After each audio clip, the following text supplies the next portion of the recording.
За бид нийслэлийн Чингэлтэй дүүргийн 7-р хорон нутаг дэвсгэр хайрхан хөгжлийн төвийн гадаа ирээд. За энэ дүүргийн шийдвэр гүйцэтгэлийн байгууллагад ажиллаж байгаа. Одоогоос сар гарны өмнө тэр баруун дөрвөн замд төвлөрж исэн дүүргүүдийн шүүхэн шийдвэр гүйцэтгэх байгууллагуудыг яг дүүргүүд рүү нь явуулсан. Тэгэхээр энэ дээр Чингэлтэй дүүрэг байгаа. За улсын хэмжээнд ер нь иргэний шүүхийн шийдвэр гүйцэтгэлийн одоо биелэлт нь 20% л байд юм. Үлдсэн 80% нь одоо биелдэггүй маш олон одоо жилээр ингээ үргэлжилдэг гэдэг иргэд маш сэтгэл ханамжгүй өөрсдөө ингээ 3 шатны шүүхээр яваад ялт байгуулдаг тэгээ нэг цаастаа болдог шүүхэн шийдвэр биелэхгүй байх гэдэг бол нөгөө шүүхэн шийдвэрийн одоо үр дүн гарахгүй байх гэсэн үг нөгөө хогсон хүмүүс хогсон чигээрээ байгаад за энийг бол шүүхээр явж исэн хүмүүс бол ойлгоно. Тэгэхээр бид энэ удаагийн тусгай сурвалжлага шүүхэн шийдвэрийн одоо биелэлт гэдэг энэ сэдвээр хийж байгаа юм аа. За одоо орцгоё.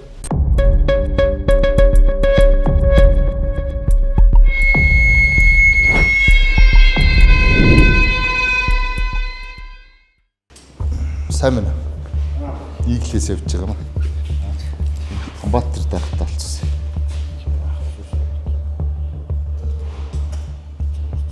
Өөрөө бол мэдж байгаа уцаар шийдсэн. Сайн байна. Бид нөгөө ярьсан иглээс явж байгаа. Хосол. Хашууч Хамбатар 2024 онд тэргүүний ахлах шийдвэр гүйцэтгэгчээр шалгарсан. Энэ залуу одоо нийслэлийн шүүхэн шийдвэр гүйцэтгэх газрын Чингэлтэй дүүргийн хэлцэн даргаар ажиллаж байна. Хэдүүл ажиллаж байна дээ? Нийт 12 тойргийн шийдвэр гүйцэтгэгч, иргэний шийдвэр гүйцэтгэгч, 4 эрүүгийн шийдвэр гүйцэтгэгч бол одоо шийдвэр гүйцэтгэх ажиллагааг Чингэлтэй дүүргийн 24 хорооны нутаг дэвсгэрт явуулж эхэлж байгаа. 12 хүн одоо өглөө ажил дээр иржэл тараалгаараа явчихад өдөржингөө гадуур явд юм уу эндээ бичих цаастай байна.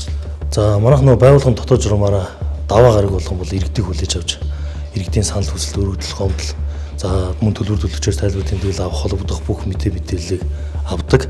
За бусд өдөр бол төлбөр төлөгчийн хаягт шийдвэр гүйцэтгэх ажиллагааг зохион байгуулах, төлбөр төлөгчийн хөрөнгийг битүүнжлэх хураах, бусад төрлийн шийдвэр гүйцэтгэх ажиллагааг бол хаягаар зохион байгуулж ажиллаж байгаа. Хэмжлэн ашиглаж. Энэ хамгаалан төлбөр хийж байгаа юм шиг байна. За сайн байна. Ажилласан сайн аа. Сайн байна. Амрэгрээ. Хичнээн шийдвэр гүйцэтгэлээ одоо барьдээ. Миний одоо гар дээр нийт 140 ажиллагаатай гүйцэтгэх баримтчиг байна. Тэтгэлзүүлсэн 60 гүйцэтгэх баримтчдаг. Хичнээн аж ахуйн хийж байна. Эндээс нийт 60 аж ахуйн үж байна. Он гараад ирнэ хичнээн одоо биелүүлжтэй. Он гараад миний юун дээр бол нийт 145 гүйцэтгэх хуудасны 2.2 тэрбум ойролцоогоор төлбөр төлүүлээд төлбөр авахчид алгасан гүйцэтгэх баримтчиг. Төлбөр барагдсан юу материал. Одоо таад дээр одоо нэг гүйцэтгэх хуудас гэдэг нэг юм бичиг ирж шít те. Одоо шүүхэн шийдвэр ирээд ажиллагаанд ингээд гарч шít те. Айлын хаалга тогтдог ч юм уу одоо яа те. Тэр хүртэл ер нь хэр хугацаа ордё. Ерөнхийдөө шүүхэн шийдвэрийг гүйцэтгэх хуудас шүүхэн шийдвэр ирээд ахлах шийдвэр гүйцэтгэгч шийдвэр гүйцэтгэгчтэй хуваарлж өгөө шийдвэр гүйцэтгэж гүйцэтгэх хуудас шүүхэн шийдвэрийг хүлээж аваад хуулийн дагуу ажиллагаагаа тэр дорн явуулдаг. Толгой мэдээлэлээ одоо ингээд татаж аваад одоо ингээд хадгалахад хэр хугацаа шаарддаг вэ? Нэг материал дээр бол энэ лавлгаа мэдээллийг бүх нийт иргэний төлбөр, эд хөрөнгийн зөрчлийн мэдээлгээ, татварын мэдээлгээ бүх зэргийг олохлоор 5-аас 10 минутанд бол авчихна л гэсэн. Нэг гүйцэтгэх баримт ч гэдэг. Нэг хугацаа орох шаардлагагүй тийм. Гол ажил юун дээр удаашрдаг? Эд хөрөнгөө орлогогүй дээр л шийдвэр гүйцэтгэх ажиллагаа ерөнхийдөө удаашрдаг.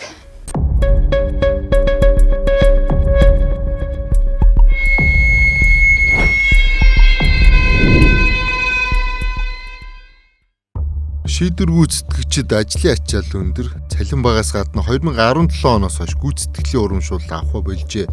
За тэрнээс хойш ер нь хүний нөөцийн ямралт байгаа. Урамшуул авах болсноос хойш том мөнгөнд үнэтэй гүйцэтгэлийн оронд жижиг мөнгөнд үнэтэй хялбар гүйцэтгэл рүү анхаарч гүйцэтгэлийн статистик хөгжилт нь нэмэгдчихжээ. За эсвэргээрээ 2017 оноос өмнө урамшуул олгодог байхад том мөнгөнд үнэтэй хэрэгүүд рүү анхаараад жижигүүдийг хайдаг байсан. Тэгэхээр төлбөр барагдуулсан мөнгөнд үнгээс урамшуул олгодог байдлыг сэргээх. За ингэхдээ зүй тогтлыг нь хэрхээ олох талаар энэ хууль зүйн салбарын сайн бодох шаардлагатай юм байлээ. За сайн байна уу та? Сайн байна. Ер нь хэр удаан одоо шийдвэр гүйцэтгэл төр явж чинь ямар асуудал байгаа вэ? За 16 оноос л хойш л явж байна да. Хичнээн төгрөгийн одоо авлага байгаа юм тэнд. Одоо үлдчихэж байгаа нь нэг 5 сая гаруй төгрөг нэлээд байна. Нөгөө нүгдгүй. Энэ одоо л боломжтой болол зовоолаад өгч байгаа та өгж эхэлж байгаа. Иргэн бол 10 жил одоо энэ шүүхийн шийдвэрээ одоо 5 сая гаруй төгрөг авах гээд хөөцөлдөжсэн юм ба шүү дээ.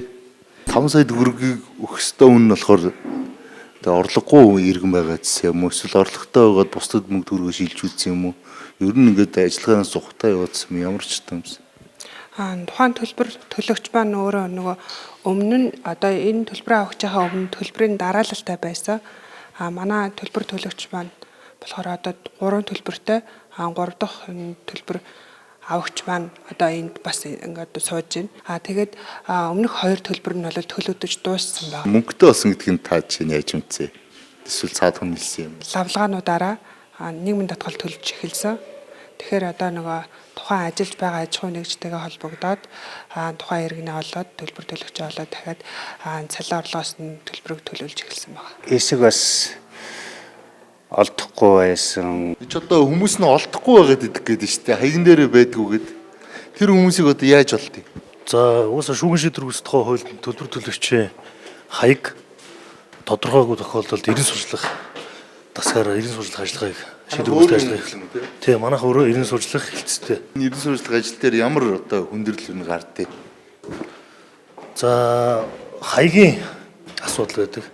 Өөрөөр хэлбэл зарим гүйцэтгэх баримт бичиг дээр Чингэлтэй дүүргийн 19-р хорон жишээ нь Чингэлтэй дүүргийн 19-р хороо задгаа гээд бичигдээд ирдэг. Хаяг бол орчингууд зүгээр хашаагүй хоосон газар гэдэг. Дөнгөл хорон дээр бүртгэл байна уу гэхээр бүртгэл нь байгаад идэг. За тэгээд яг шийдвэр гүйцэтгэгч хаягт нь очихоор байхгүй байгаа нь өөрөө шийдвэр гүйцэтгэх ажиллагаа бас нэг удаашрах нөхцөл үүсээд байгаа.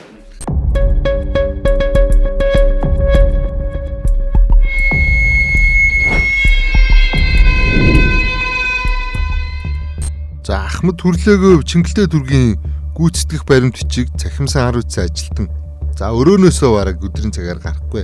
Төлбөр авагч нартай уулзсан банкныхантай холбоо тогтоох ажил хийдэг гол хүн юм байна.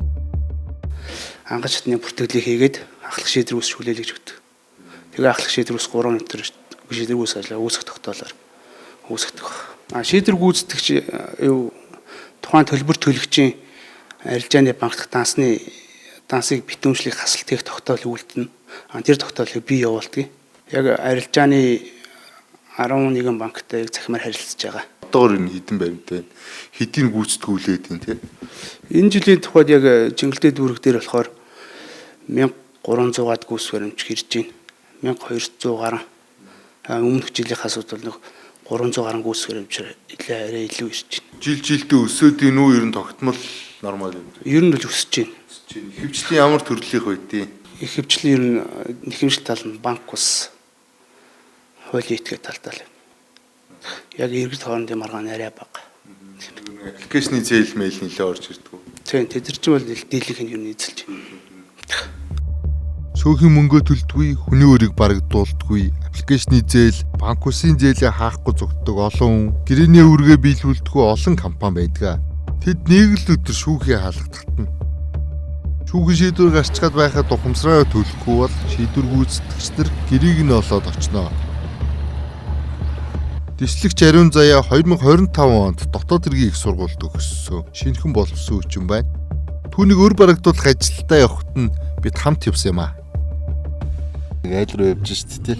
Энэ айл маань ямар учиртай айл вэ? Банкусаас зээл авсан. Тэгээ хугацаанд зээлийн үүргээ гүйцэтгээгүй. Энэ хүнээс бол 8 сая 300 орчим төгрөгийн төлбөртэй. Эндээс бол манайхаас сайн дураар биелүүлэх хугацаа олгосон боловч хугацаанд төлбөрийн шаардлагыг бүрэн хангаагүй учраас бид нэр одоо гэр оронд нь орон байранд нь төлбөрт гаргуулж болох үс хөрөнгө орлого юу вэ гэдгийг олж тогтоохоор хаягт нь ирээд байгаа. 2025 оны 2 дугаар сарын 5-ны өдрийн 22 дугаар захирамжаар энэ иргэнээс төлбөрийн мөнгийг буюу гүйцэтгэх баримтсан бичих заасан шаардлагыг албатан гаргуулахаар гүйцэтгэх ус бичигдсэний дагуу өөртөө төлбөрийн шаардлагыг эргэн баригдуулах талаар асууж тодруулах болон төлбөрт гаргуулах хөрөнгө орлого байгаа эсэхийг тодруулахаар бол ирсэн байна. Энэ хаягн дээр хинтэйгээ амьдэрдэг. Эхнэр 2 хүүхдтэй хамт амьдарч Хоёр хүүхдтэй. Одоо хоёр хүүхдүүд нь одоо хаана? Гадаа жоохон маань их нэртэй юм. Хоёр байх. За. Нэраа өгдөхгүй. Хэдээс хэдэн насны хүүхдтэй юм бэ? За баг нь одоо сартай. Сар 10 жинөө 1 сар 10 жоо. За. Сар болж байгаа. Том. Том нь 1-р анги хичээлдээ явсан байна. За эхнэр нь юу гэдэг вэ? Эхнэр оюутан ажиллах. За хэдэн настай ажиллав? 28 настай. 28 настай. За та өөрөө ажил юу хийж байна?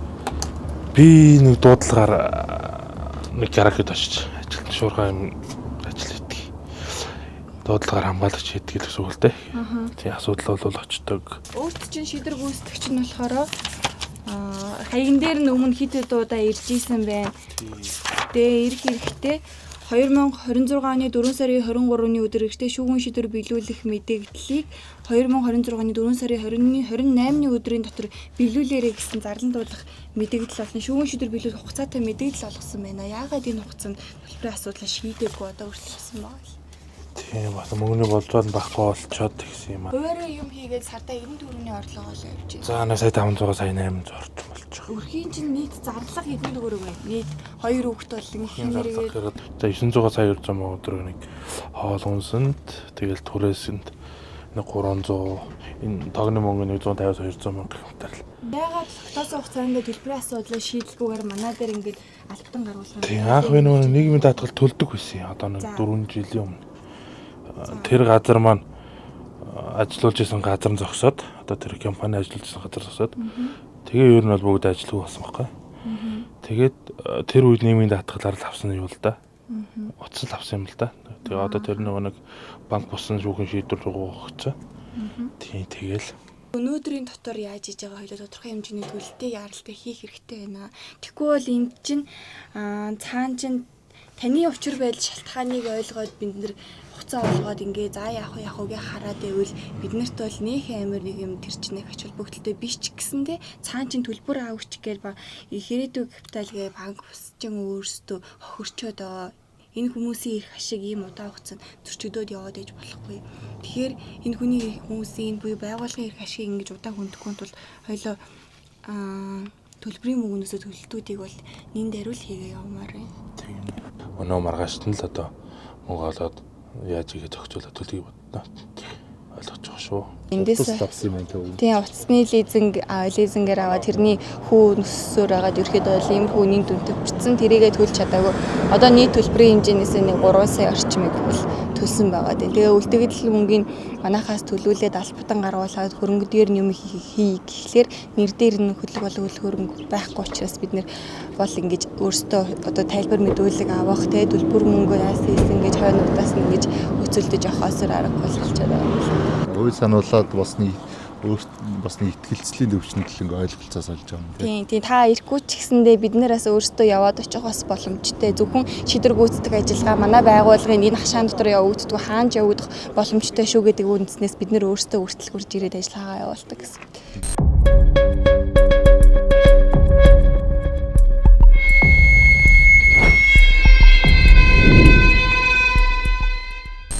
Манай улсад 304 шийдвэр гүйцэтгэгч, 50 гаруй ахлах шийдвэр гүйцэтгэгч байдаг. 2025 оны байдлаар иргэний эргийн 4.3 их 80 гаруй төгрөгийн үнийн дүн бүхий эцдэх хуудаснаас 1.1 их 80 төгрөгийн 183,451 гүйцэтгэх хуудас биелсэн.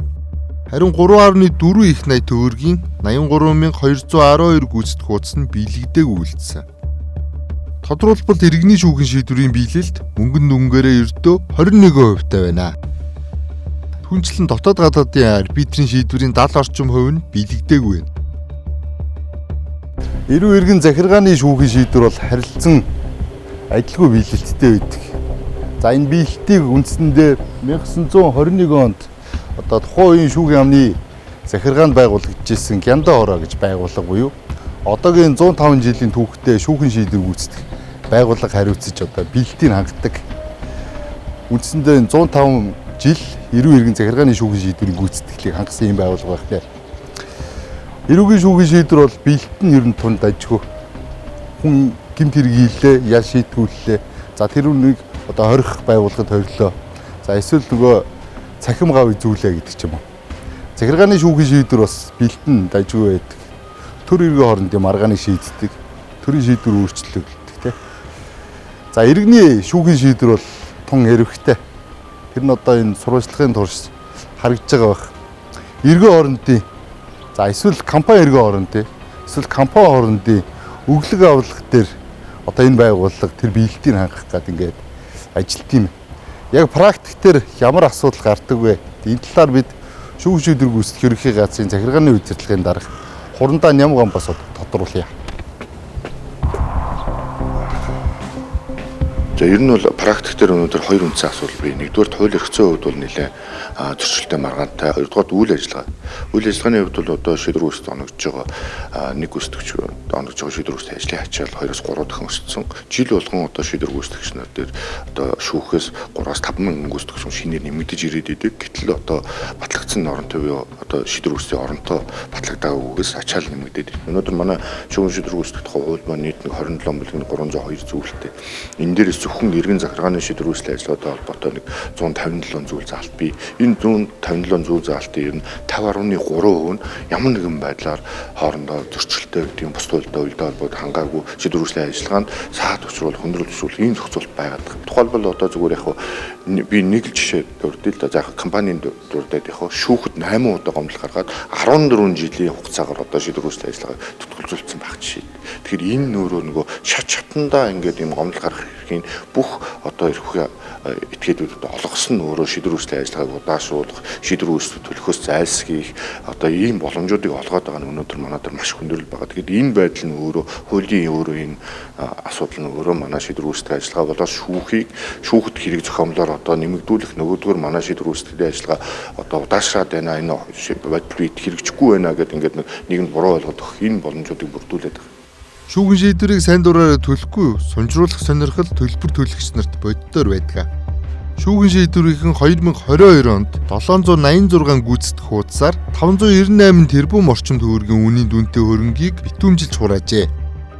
Тэгэхэд ажиллагааны явцад талуудаас 508 нь эргээд шүүхэд гомдол гаргасан. Дээрх гомдлын 435 нь төлбөр төлөгч нар байсан юм байна. Шүүхэд ингэж гомдол гаргахад төлбөр барагдуулах ажил 2-4 жил түтгэлзэж сунжирдаг. Тэр ирээр хохирогч нар улам хохирдог юм. Зөвхөн хөрөнгөний үнэлгээтэй холбоотой шүүхийн заргыг 2023 онд төлбөр төлөгчдийн 66.3% нь 2024 онд 77.5% нь гаргажээ. 3 шатны шүүхээр бусдад өгөх төлбөр нь тогтоогчгод байхад хөрөнгөний үнэлгээ дуудлага худалдаатай холбоотой гомдол эргээд шүүхэд гарах замаар төлбөр төлөх хугацаагаа 7 жил хойшлуулсан компанич байдаг. 20 оны 100 сая төгрөгөө 2025 онд 100 саяар нь авж байгаа боловч бодит байдалд этгэр мөнгөний чанар магадгүй 70 сая ч юм уу 60 саятай тэнцэх хэмжээний болчихж байгаа. Тэгэхээр энэ бол төлбөр авахчтай хохиролтой. За эсвэргээрээ үйл хөдлөх хөрөнгөтэй холбоотой асуудал шийдэгдэх юм бол үйл хөдлөх хөрөнгийг төлбөртөө тооцож авж байгаа бол жил тутам үйл хөдлөх хөрөнгийн үнц нь өсөж байгаа учраас төлбөр төлөгчдөө бас ашигтай нэг удааж байгаа учраас ийм агуулгатай. Дээрэс нь иргэний шийдвэр гүйцэтгэх ажиллагаа бол нөгөө одоо манай улсын гэхүү эдийн засгийн үндэсний цусны эргэлт шүү дээ. Иргэний процесс сайн явах юм бол эдийн засгийн эргэлт тэр ирээл сайн л явах хэрэгтэй. Бас хитрхи шуурхай гэвэл бас хүний эрхийн асуудал дахиад яригдана. Хуулийн энэ боломжийг ашиглаад хугацаа авах гэдэг ойлголт байж болно. Гэхдээ тэрийг шууд хараад тийм байх гэж хэлж болохгүй. Нэгэн тэр хүний шүүхд хандах эрх нь байгаа. Тэрийн шүүх шийдвэрээрээ л харин эсрэгээрээ таавал таны нэхэмжил үндэслэх байна гэж шийдвэрээрээ л хэлж байгаа гэсэн. Шүүгчийн ажил ер нь одоо яаж дуустъя? Таад одоо ингээ шийдвэр гаргах алхаж өгч байгаа шүү дээ. Тэр шийдвэр одоо биелнэ үгүй юу та нарт нэг хамаатай баймаагүй. Одоогийн байдлаар бол шүүх шийдвэрээ гаргаад тэгээ шүүгчийн ажил дуусч байгаа гэсэн. Тий.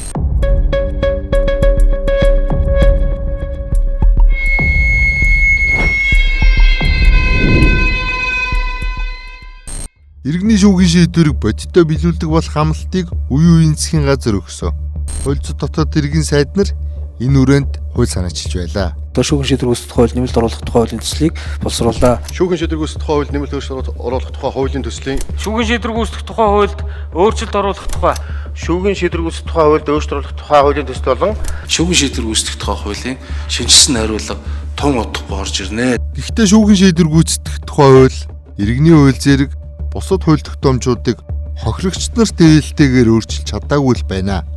Хүнд мөнгө алдсан хүмүүс хүүхдийн тэтгэмжээ нэгсэн ээжүүд өрөө авчхул цэцгэлэг боломжтой олон бизнесүүд дээрх хуулийн өөрчлөлтийг хүлээж байна. Хуулийн төсөл тусгасан шин зохицуултын талаар бид салбарын яамныхнаас нь тодруулсан. 5 сайдын бараг нүүрдсэн байна да. Намраас ихсүүлээд ажиллаад одоо ингээд хуулийн төслөө бол өргөн барих гад дахиж барих гад явж байгаа. Тэгээ хамгийн нэгдүгürt бол тогтолцооны хувьд ийм цэргийн захирагдах ёсонд бол шийдвэр гүйцэтгэж байхгүй, цэргийн цолгүй байгаад урамшуул сурлаад ирэхээр хандлагын хувьд илүү бүтээлч, урамшууллахын тулд илүү мотивацтай ажиллах тэр хэрээр гүйцэтгэх хугацааны биелэлт нэмэгдээд ирнэ гэсэн тийм хүлээлттэй байна.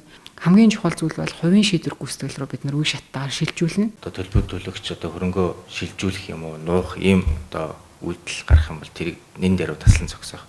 Энэ чиглэлийн зохицуултыг бол бас хуулийн төсөл тусгаж байгаа. Хугацаа хатрусны хүү бодогдоод ер нь бол мөнгөний үн цэнийг бол алдахгүй болж байгаагаар маш даваа талтай байна. За дээрэс нь эрхүүдэд нь төрийн албанд орох, за гадаад зорчих эрх зэргийг нь хязгаарлах тийм ийм non essential маягийн чухал биш эрхүүд дээр нь хязгаарлалт тавьж өгнө. Хугацаа хэтрүүлсний хүү гэдэг зохицуултыг бол шинээр тусгаж байгаа. Өөрөөр хэлэх юм бол та хэр удаан төлбөрөө төлөхгүй явна тэр хэрээр хүү төлнө гэсэн. Хөрөнгө орлогогүй байх юм бол ажилд зуучлах энэ асуудлыг бол тусгаж өгч байгаа. Шийдвэр гүйцэтгэх ажиллагааг хойшлуулах асуудлыг бол шийдвэр гүйцэтгэгчд өөрт нь хориглох ийм зохицуултыг бол гомдол гаргангууд шуурхай шийдвэрлэх механизмыг оруулаад өглөө. Тийм учраас төтгөлзүүлэхгүй байх олон улсын энэ жишгээ бариад энэ хугацаанд төтгөлзүүлэхгүйгээр ажиллагаа явагдаж байна л гэсэн үг. Мөн дээрээс нь тэр дансны битүүмжлэлээр ч гэсэн банк битүүмжлэх тогтоол явууллаа. Тэр дүнгээр нь гүйцэтгэх хүчний дүнгээр битүүмжлэнэ. Гүйцэтгэх хүчний дүнгээс төлсөн дүнгээр нь буураад нөгөө барилтааг бууруулж явах хэрэгтэй гэдэг энэ өөрчлөлтүүдийг бол оруулж өгч байгаа.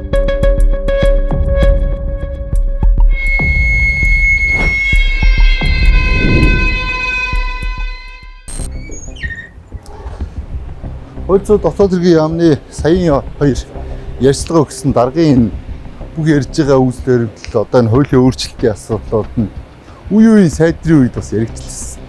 Тэгээ сайд солигдохоор концепц өөрчлөгддөг гэдэг шалтгаанаар манай улсын хурлын энэ холбогдох хууль бол нөгөө сайдын өргөн барьсан хуулийг сайдны өөрчлөгдөнгөд буцаачсан. Тэгээ дараагийн сайд нь хуулиа төслөө өргөн байрны шинээр боловсруулна, хилцүүлнэ гэдэг. Ингээ удаад бараг 5 сайд солигдсон гэдэг түрүүн ярьж тийм ээ. Энэ хуулийг маш олон хүн хүлээж байгаа маа. Хүүхдийнхээ тэтгэмжийг авч чадахгүй ээж нар хүлээж байгаа. За хүнд мөнгөө алдчихаа дараас нь олон жил шаналж байгаа иргэд хүлээж байгаа. За хүмүүс зээл өгсөн банк санхүүгийн байгууллагууд за бүр ломбард гэдэг ч юм уу цөөхөд мөнгөө хүлээж байгаа. Тэгээ энэ дээр гол хүндэл гараад байгаа энэ процессын алдаа малтааг засахын тулд энэ хууль зүйн яам нэг талаас шуурхай ажиллах хэрэгтэй. За улсын хурл бас энэ дээр нь сайн хилцүүлгээ өрнүүлээд бодлогын хувьд энэ асуудлыг хурдан шийдэх шаардлагатай байна. Дагалдаад дахиад нэлээд өөрчлөлт оруулах юм шаардлагатай. Арилжааны хувьд, иргэний хувьд, иргэн эрэг шүүхний шийдвэрлэх хувьд энэ бүгд цогцоор хийгдчихэж өнөөгийн үүсэж байгаа энэ асуудлууд цэгцлэгдэнэ. Тусгай сурвалжлага нэвтрүүлэг энэ дөрөвд нөлөөлж байна.